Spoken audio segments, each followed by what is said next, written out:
अयोध्या प्रतीक्षा में रहता है, भगवान आने वाले हैं और अकेले नहीं आ रहे। जब विश्वामित्र जी महाराज भगवान राघवेंद्र सरकार को ले जाने के लिए आए और कहा कि ताड़का मारी सुबाहु आतंकित करते हैं, तो श्री राम जी हमारा कल्याण करें और वो हमारे साथ चले सुरक्षा की दृष्टि से। तो भगवान आए, ताड़का का वध किया, असुरों से संतों की रक्षा की, जिसके लिए भगवान आए थे। कल विवाह हो गया उनका माता सीता के साथ और कहा कि मैं अकेला विवाह नहीं करूंगा, मेरे 3 भाई और हैं, तो सबके लिए बराबर का भाव होना चाहिए। तो जनक जी महाराज ने कहा कि मैं अपनी 4 बेटियों का विवाह दशरथ जी महाराज के 4 बेटों के साथ करने का संकल्प करता हूं, और कन्यादान हो गया। भगवान राघवेंद्र सरकार जनकपुरी से माता सीता को विदा करा करके राजा दशरथ जी अपनी 4 बहुएं लेकर के अयोध्या में आ रहे हैं। आइए अयोध्या में उनका स्वागत करते हैं। जब भगवान, विचार करके देखिए माताओं, चलिए अब आपका पूरा ध्यान यहाँ रहना चाहिए। मैं प्रयास करूंगी कि आपको अयोध्या लेकर के चलूं, आप भी मेरे साथ चलिएगा। कथा क्या करती है? कथा हमें जीवन जीना सिखाती है। कथा इसलिए नहीं सुनी जाती, रामायण मंडल की माताएं सामने बैठी हैं। मंडल का मतलब होता है हम जिस चीज को फॉलो करते हैं, उस चीज के लिए हम अपने ग्रुप का, मंडल का नाम रखते हैं, या जितना महिला मंडल सामने बैठा है या जो लोग सामने बैठे हैं। राम कथा कभी भी इसलिए नहीं है कि अभी पढ़ेंगे और मरने के बाद कहीं स्वर्ग के अंदर नियुक्ति हो जाएगी हमारी, या कोई प्लाट मिल जाएगा, या कोई जमीन मिल जाएगी, या कोई रजिस्ट्री मिल जाएगी, या कोई हमको कंफर्मेशन मिल जाएगा कि सीट क्लियर हो गई है। राम कथा इसके लिए कभी नहीं सुनी गई। भविष्य के लिए राम कथा को कभी नहीं सुनाया गया। जितने लोग पंडाल के अंदर बैठे हैं सावधान, राम कथा को भविष्य को सुधारने के लिए नहीं सुना गया। राम कथा को वर्तमान को सुंदर बनाने के लिए सुनाया गया कि किस प्रकार से वर्तमान से बड़ा सत्य कोई नहीं है और कल से बड़ा झूठ कोई नहीं है। ये बात आज आप देखेंगे कथा के बीच में कि आज से बड़ा कोई सत्य नहीं है और कल से बड़ा कोई झूठ नहीं है। कल कभी आता ही नहीं, सावधान। भगवान राघवेंद्र सरकार जब अयोध्या के अंदर आए तो तुलसीदास जी महाराज कहते हैं कि जब ते राम ब्याह घर आए, नित नव मंगल मोद बधाए। राघवेंद्र सरकार के आने पर पूरी अयोध्या को सजाया गया। राजा दशरथ आगे आगे चले आ रहे हैं बेटे और बहुओं को लेकर के, और क्योंकि रघुवंश की मर्यादा है कि माताएं बारात में नहीं जाती, तो वो स्वागत के लिए नारियां, और यही मर्यादा है, विवाह की मर्यादा यही है कि माताएं बारात में नहीं जाती, वो बारातियों के स्वागत के लिए घर पर प्रतीक्षा करती है। ये क्या था? मर्यादा। घर की नारियों को सुरक्षित रखने का भी एक प्रबंधन, परिवार को सुंदर बनाने का प्रबंधन। तो तीनों रानियां आरती की थाली लेकर के, बहुत ध्यान से इस कथा को सुनिएगा, आनंद आएगा आपको, क्योंकि आनंद के बाद ही हम वनवास की तरफ आगे बढ़ेंगे। मुख्य प्रसंग है आज का। इससे कोई फर्क नहीं पड़ता कि मौसम कैसा है, मुझे तो बिल्कुल नहीं पड़ता, इससे कोई फर्क नहीं पड़ता कि कैसे हम सुन रहे हैं, लेकिन जो बात आप सुन रहे हैं वो अपने साथ लेकर जाइएगा, क्योंकि कथा बड़ी विशेष है आज। तो तीनों रानियां प्रतीक्षा में इंतजार कर रही है कि अब बेटे आएंगे। और सबसे बड़ी खुशी किस बात की है बताओ? जो माताएं बैठी है, बहुएं आएंगी। एक माता तब खुश होती है जब उनके घर बेटे का जन्म होता है, लेकिन वो परम खुश तब होती है जब उनके घर में बहू आने वाली होती है कि बहू आएगी तो घर का माहौल अब बदलेगा, बहू आएगी तो अब मैं अपने घर की चाबी उनको दे करके, और जब चाहे तब मंडल में बैठकर भजन गणगौर गीत, जिम्मेदारियों से मुक्ति। हालांकि सोचते सब है, होता किसी किसी के साथ है, लेकिन सुनिएगा आगे। तो इंतजार कर रही है तीनों माताएं कि हमारी बहुएं आने वाली है। जितनी माताएं बैठी है यहाँ, अगर मैं ठीक बोलूं तो बताइएगा, प्रतीक्षा करती है वो, प्रतीक्षा कि बहू आएगी और अब मेरे घर को संभालेंगे। वो इसलिए प्रतीक्षा नहीं करती कि वो मेरे पैर दबाएगी, जितना मैंने आजकल की माताओं को देखा है। वो इसलिए इंतजार नहीं करती कि गरम रोटी खिलाएगी, नहीं, वो इसलिए इंतजार नहीं करती कि ये मेरी सेवा करेगी, वो इसलिए प्रतीक्षा करती है कि जिस परिवार को अब तक मैंने संभाला था उस परिवार को अब मेरे बाद संभालने वाला कोई आने वाला है, मुझे अब चिंता करने की जरूरत नहीं है। जैसे एक एक ईंट जोड़ करके मैंने घर बनाया है, अब मेरी बहू आएगी, जब मैं चाबी उसके हाथ में रखूंगी और कहूंगी कि बेटा आज एकादशी है, मुझे 4 बजे मंदिर में भजन करने के लिए जाना है। अगर मैं ये नहीं चाहती कि तुम मेरे पैर दबा दो, मैं ठीक बोल जाऊं तो जितने बुजुर्ग और माताएं बैठी है सावधान समर्थन कीजिएगा, वो ये नहीं चाहती कि तुम मेरे पैर दबा देना, मेरी सेवा कर देना, मुझे गर्म भोजन करा देना, नहीं, वो ये कहती है कि जिस दिन मैं एकादशी के लिए भजन करने के लिए मंदिर में जाऊं और अगर मेरी अनुपस्थिति में 4 मेहमान घर आ जाए तो उनका सम्मान के साथ स्वागत कर देना। यही एक सास अपनी बहू से चाहती है कि मेरी अनुपस्थिति में अपने घर अगर कोई आए तो वो ये नहीं कहना चाहिए कि आप नहीं थे तो घर पर सम्मान नहीं मिला। वो बहू से चाहती है सबके लिए सम्मान, वो चाहती है जैसे मैंने जोड़ा है वैसे वो जोड़ कर रखे, वो चाहती है कि जैसे मैंने अपने घर को बनाया है तो मैं अपने घर की अगर लक्ष्मी हूं तो मेरी बहू मेरे घर की अन्नपूर्णा बननी चाहिए, वो ये चाहती है।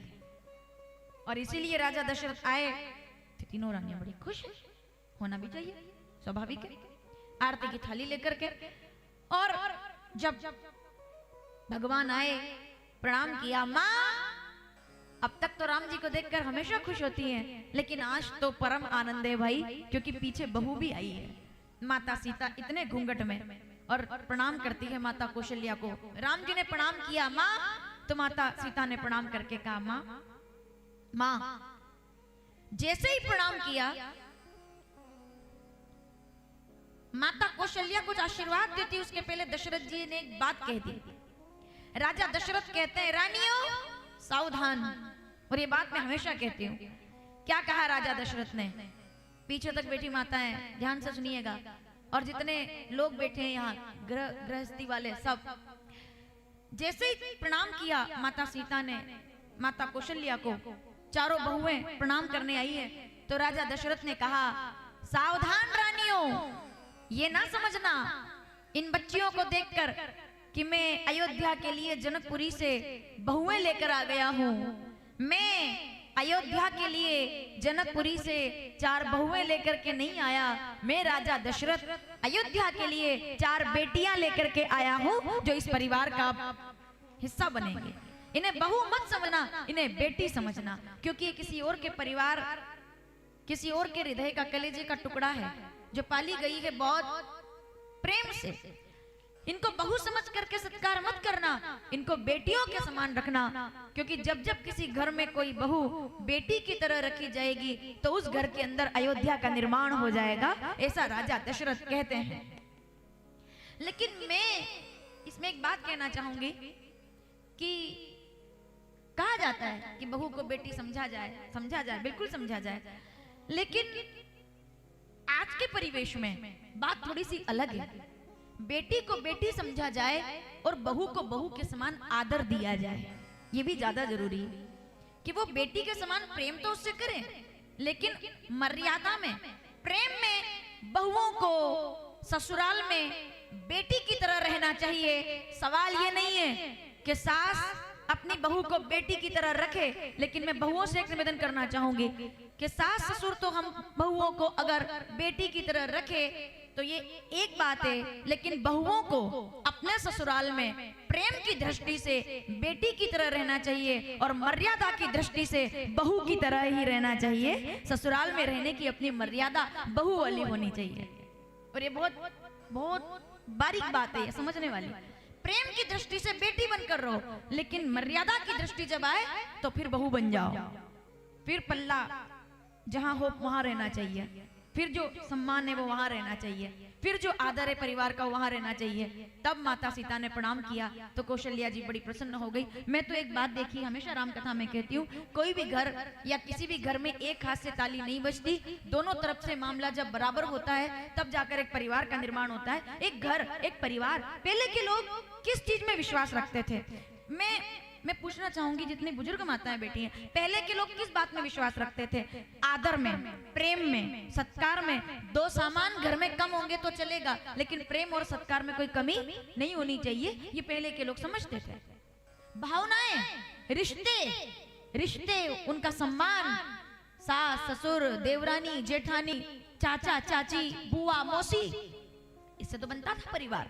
परिवार का मतलब क्या है? जो संकट में आपके साथ खड़ा रहे और जब खुशी के लड्डू खाने का अवसर आए तब भी आपके साथ आकर के साथ में बैठ जाए, और जब कभी जहर पीने का मौका आए तब भी आपके साथ आकर के बैठ जाए, उसको परिवार कहते हैं। जो सुख में भी साथ रहे और दुख में भी आपका साथ दे, उसी को परिवार कहते हैं। और जो व्यक्ति पारिवारिक नहीं हो सकता वो आध्यात्मिक कभी नहीं हो सकता।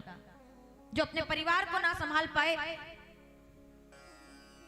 वो दुनिया के किसी मंदिर में जाकर बैठ जाए, माफ कीजिएगा, वो दुनिया के किसी मंदिर में जाकर शांति ढूंढने के लिए बैठ जाए, उसको शांति नहीं मिल सकती। क्योंकि जो इंसान अपने घर में शांति को ढूंढ लेता है उसे दुनिया में शांति ढूंढने की जरूरत नहीं पड़ती है, वो घर में ही शांति को स्थापित कर लेता है। ये मैं नहीं कह रही हूँ, रामचरितमानस में लिखा है। जब ते राम ब्याह घर आए, अयोध्या के अंदर आनंद चल रहा है। क्यों? शांति है, क्योंकि परिवार है, कोई फूट नहीं है, कोई लड़ाई नहीं है, कोई झगड़ा नहीं है, वो तो भी आगे होगा। रामचरितमानस बालकांड की सब चौपाइयां आपने कल सुन लिए, अब आज अयोध्या कांड प्रारंभ हो रहा है। रामचरितमानस अयोध्या कांड दोहा नंबर 12, उस तक में जाऊंगी आगे। उसके पहले पहले सब कुछ ठीक चल रहा है, सब कुछ आनंद चल रहा है। 12 के बारे में आपसे बात करूंगी थोड़े समय के बाद। तो सब आनंद में है, सब ठीक है। प्रणाम किया बेटों ने माताओं को, तो माता सीता ने प्रणाम किया, चारों बहुओं ने प्रणाम किया, सब बड़े प्रसन्न हैं। तो माता सीता को देख करके माता कौशल्या, और ये बड़ी प्यारी बात है, माता कौशल्या ने जब राजा दशरथ की बात सुन ली कि इनको बहू नहीं बेटी समझना, तो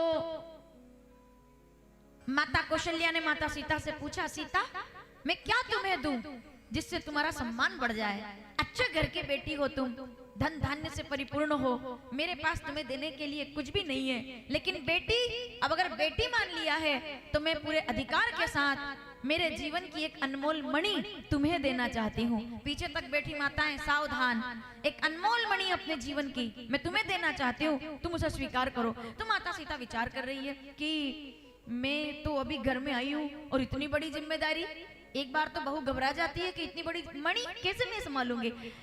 तो मना किया कि नहीं नहीं, आशीर्वाद आप बस दीजिए। सावधान, क्या कहती है माता कौशल्या, सीता आज से मैं तुम्हें अपने जीवन की बहुमूल्य मणि जो तक मैंने संभाली थी, अब वो मैं तुम्हारे हवाले करना चाहती हूँ। तो माता सीता ने फिर संकोच में सोचा कि अगर मना भी नहीं ज्यादा कर सकते तो हाथ बढ़ा दिया कि ठीक है दे दीजिए, जो भी मणि वगैरह है वो हाथ पर रख दीजिए। तो माता कौशल्या ने पूरे जगत को संदेश देते हुए, एक कुशल परिवार का संदेश देते हुए राम जी का हाथ पकड़ करके माता सीता के हाथ पर रख करके कहा कि यही मेरे जीवन की अमूल्य मणि है, आज से मेरा राम तुम्हारा पति हुआ, ये मणि मैं तुम्हें सौंप रही हूं।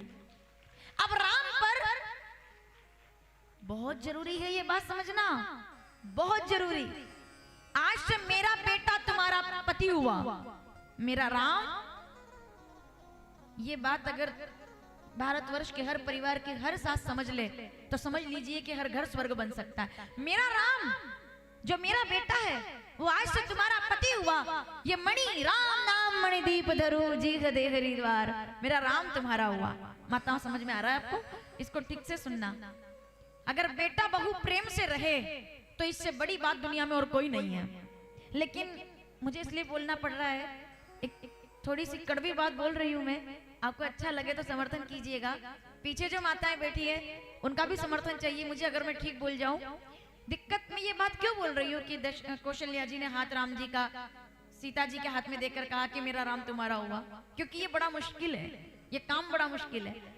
अगर बेटा, कोई घर में अगर बेटी हो और उसकी शादी हो जाए और जमाई जी पहली बार घर आए, माताओं ईमानदारी से सोचिएगा, हम तो ऐसे नहीं है, मैं दूसरी जगह की बात कर रही हूँ, ठीक है।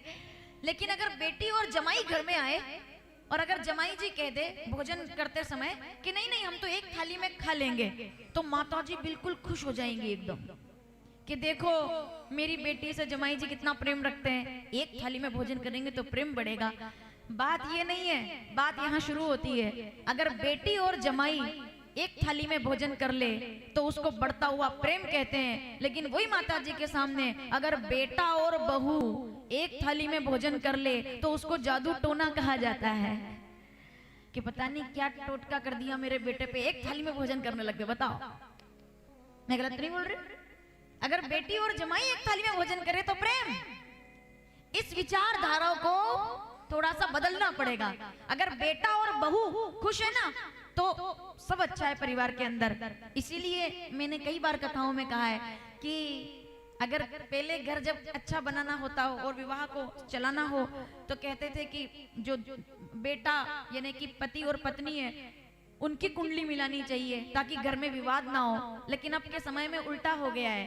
अब पति पत्नी की कुंडली मिले ना मिले, सास बहू की कुंडली मिलना ज्यादा जरूरी है, तब जाकर के परिवार में सुख शांति बनी रहती है। वो कुंडली अगर मिल गई तो सब कुंडलियां अपने आप मिल जाएगी।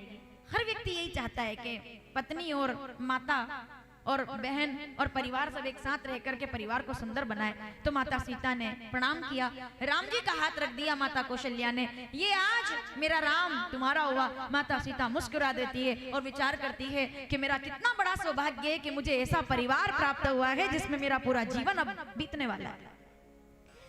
आगे बढ़े, राम जी ने प्रणाम किया माता सुमित्रा को, यही बड़ी अच्छी बात है। सुमित्रा जी को प्रणाम किया तो सुमित्रा जी कहती है, सीता जी ने प्रणाम किया, सीता दीदी ने तुमको राम दिया है तो ठीक है, मेरे घर 2 बेटे हैं तो आज से मैं अपना बेटा, इसको ठीक से सुनिएगा, मैं अपना बेटा रामचरितमानस, अयोध्या कांड, 73वां दोहा, सारी चौपाइयां घर जाकर पढ़ना कि ये बात मैंने क्यों कही है, आगे सुनेंगे हम लोग। आज से दीदी कौशल्या ने कहा है कि मेरा राम तुम्हारा पति हुआ तो आज से मैं अपना बेटा लक्ष्मण तुम्हें पुत्र के रूप में समर्पित करती हूँ। मेरा लखन तुम्हारा बेटा हुआ। मेरे लखन को अपना समझना, जन्म मैंने दिया है लेकिन आज से तुम माता हो और तात तुम्हारा मात बेदेही, पिता राम सब भांति स्नेही। आज से लखन, आज से सीता तुम्हारी माता है और सीता लखन तुम्हारा बेटा है, ऐसा मानना। सीता जी मुस्कुरा दी और प्रसन्न होकर के जब राम जी ने माता कैकेयी को प्रणाम किया तो माता कैकेयी को प्रणाम करते ही माता सीता ने माता कैकेयी को प्रणाम किया। कैकेयी जी सोच रही है कि एक ने तो राम दे दिए, एक ने लखन, अब मेरा सवाल आया है क्या दिया जाए। तब माता कैकेयी ने, हमने इसको पहले सुना है, इसको ध्यान से सुनिएगा, एक चूड़ामणि लेकर के आई जो उनको देवलोक से प्राप्त हुई थी, स्वर्ग से। और चूड़ामणि देख करके माता सीता से कहा कि ये कोई सामान्य चूड़ामणि नहीं है, ये चूड़ामणि को वरदान है देवराज इंद्र का कि ये जिस भी किसी राजा के राज्य में रहती है वहां वो राजा कभी हार नहीं सकता, उसको कोई नहीं हरा सकता।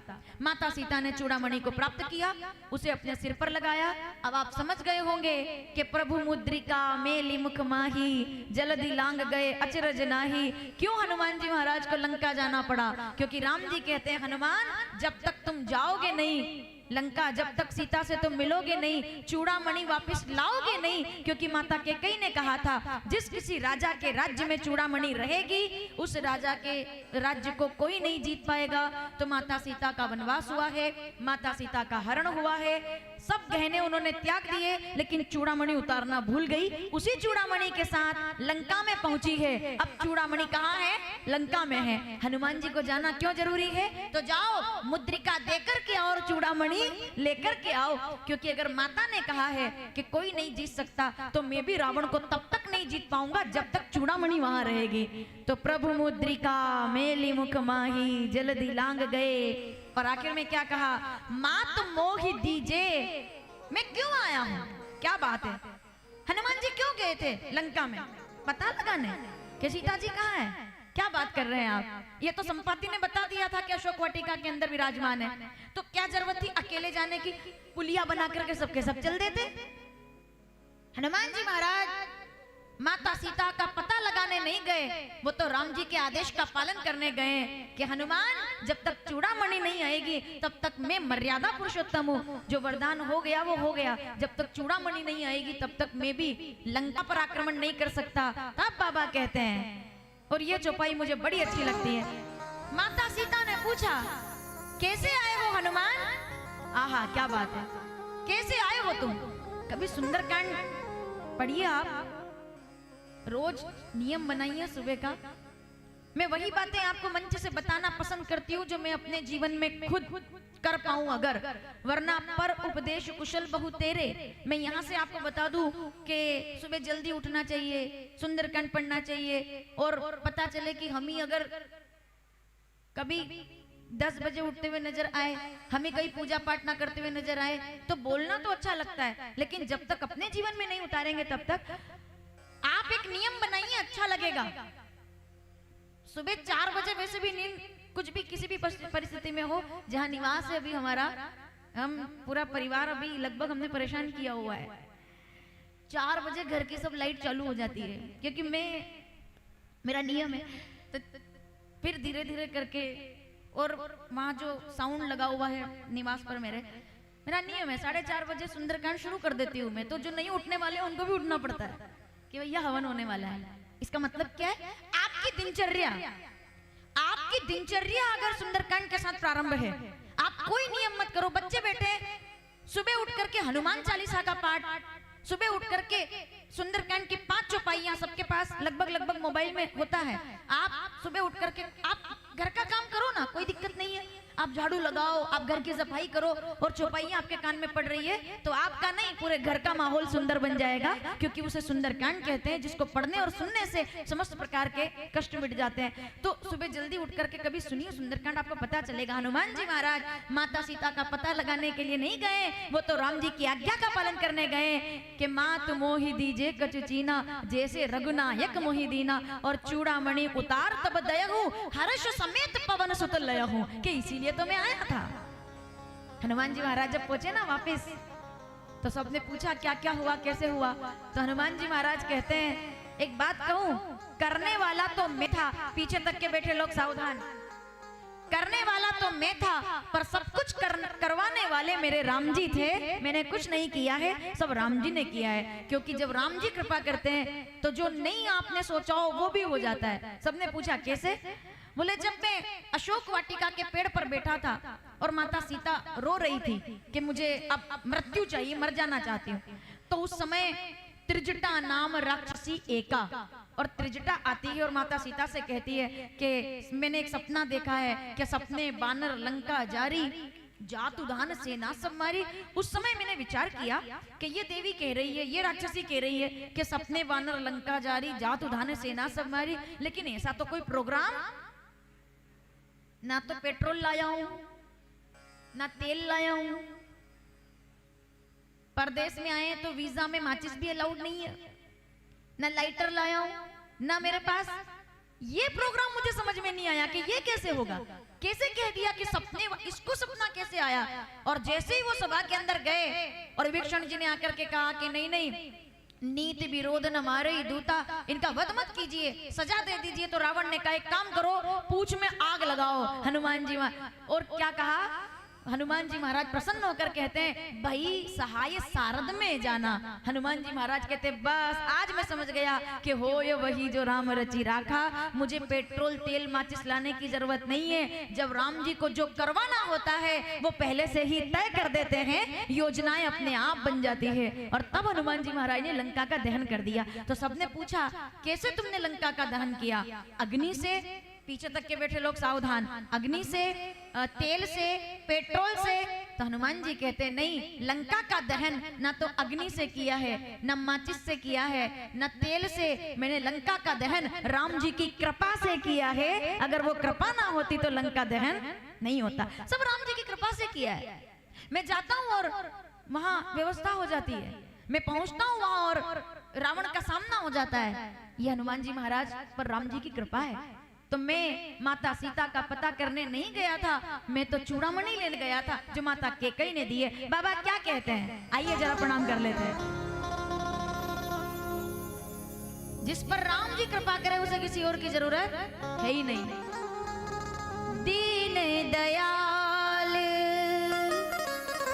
विरद, सब बोलेंगे भाव से, समहारी हरौ नाथ मम संकट भारी, हरौ नाथ मम संकट भारी। श्री राम जय राम, जय जय राम, श्री राम जय राम, जय जय राम, श्री राम जय राम, जय जय राम, श्री राम जय राम, जय जय राम।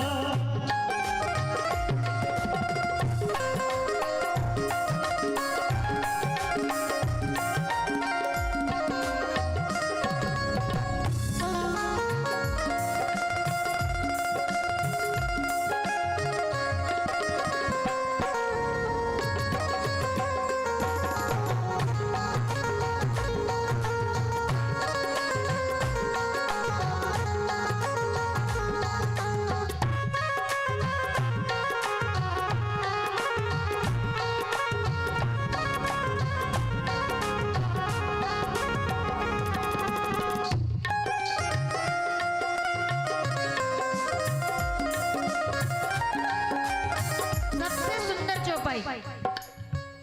जा पर कृपा राम की होई। श्री राम जय राम जय जय राम। जा पर कृपा करे सब कोई।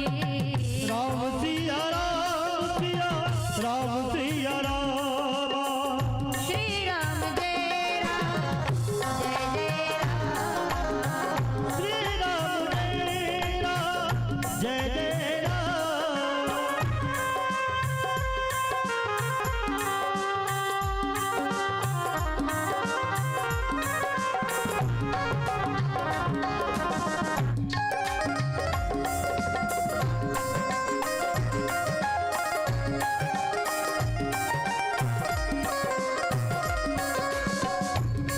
नगरी हो अयोध्या सी,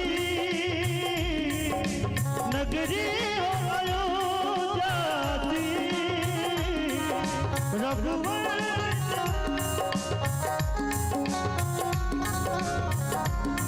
नगरी हो अयोध्या सी, रघुकुल सा घराना हो। क्या बात है। जहाँ चरण हो राघव के, वहाँ अपना ठिकाना हो। नगरी हो अयोध्या सी, रघुकुल घराना हो। चरण हो राघव के, जहाँ मेरा ठिकाना हो। चरण हो राघव के, जहाँ मेरा ठिकाना हो।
सीता सी नारी हो। बहुत पहले सुना था मैंने इस भजन को, लेकिन अगली पंक्ति गजब की है। लव कुश के जैसी संतान हमारी हो।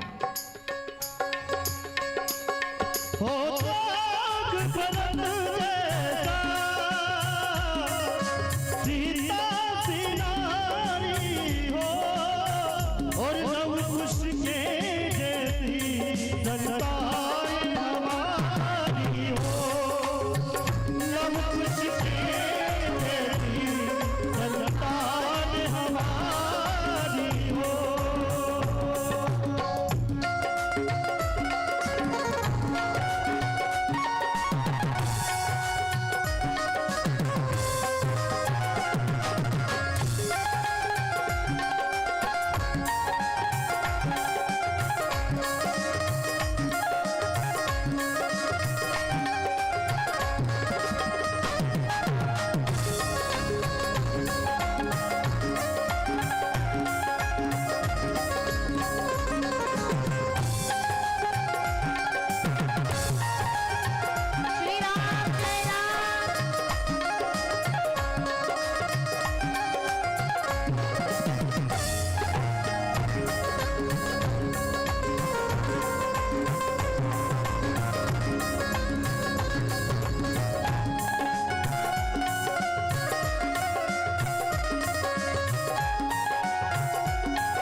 रघुकुल घराना हो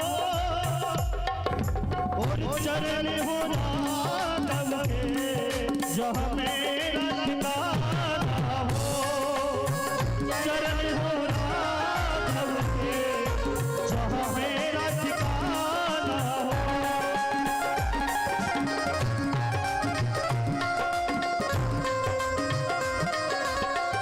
श्री राम जय राम जय जय राम श्री राम जय राम जय जय राम श्री राम जय राम जय जय राम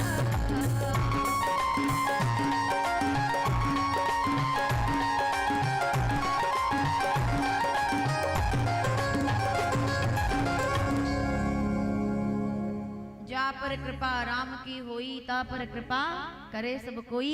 श्री राम जय राम। भगवान राघवेंद्र सरकार के आनंद का उत्सव अभी तक अयोध्या में चल रहा है। चलिए कथा को आगे बढ़ाते हैं। यहाँ से श्री राम कथा अब तक हम राजकुमार राम जी के विषय में सुन रहे थे, कैसे राजकुमार बन गए राघव श्री राम। अब श्री राम कथा प्रारंभ होती है। आप कहेंगे अब तक तो राम कथा चली रही थी।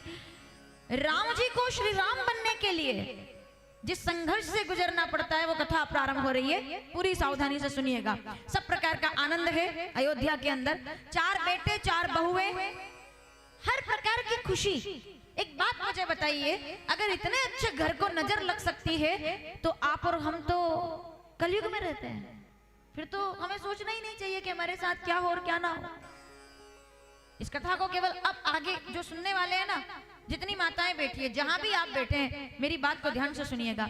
इतना सब अच्छा, इतना अच्छा परिवार, सास कौशल्या जैसी, बहू सीता जैसी, बेटे राम लक्ष्मण जैसे, भाई भरत शत्रुघ्न जैसे, पिता राजा दशरथ जैसे, मंत्री सुमंत्र जैसे, आंगन अयोध्या जैसा।